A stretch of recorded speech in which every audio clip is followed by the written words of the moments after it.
And Chris, non-basketball question: is there like a super unique Florida moment that you'll sort of remember from this time here, away from basketball? Maybe when I leave, I go back to Toronto, I'll be good. Because honestly, I miss Toronto. It's like the food and everything.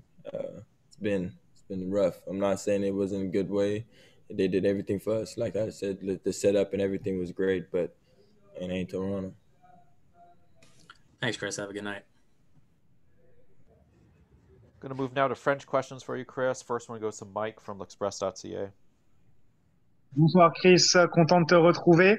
Ma question justement sur ce retour, je voulais savoir, est-ce que c'était très important pour toi de revenir avant la fin de la saison, même s'il n'y a plus rien à jouer? Et si c'est le cas, pourquoi c'était important de revenir?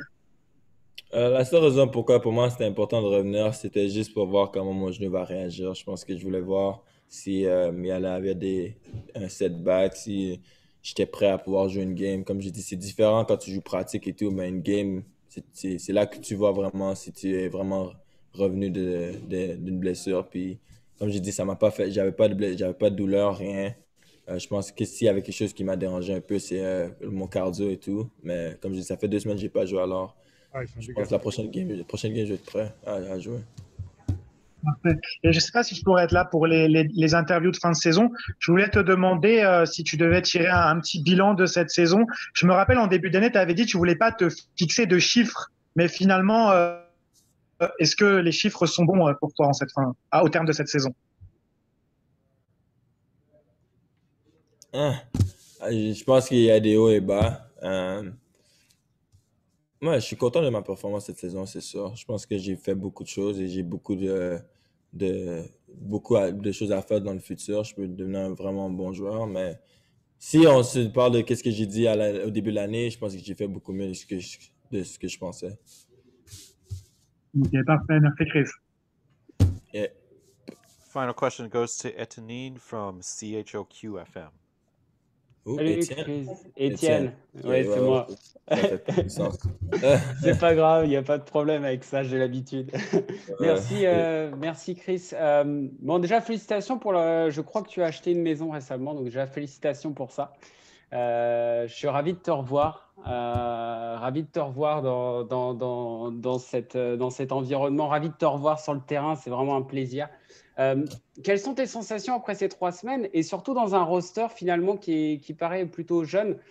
Comment tu te sens évoluer dans un roster comme ça, même si finalement tu as évolué que sur le quatrième quart-temps principalement?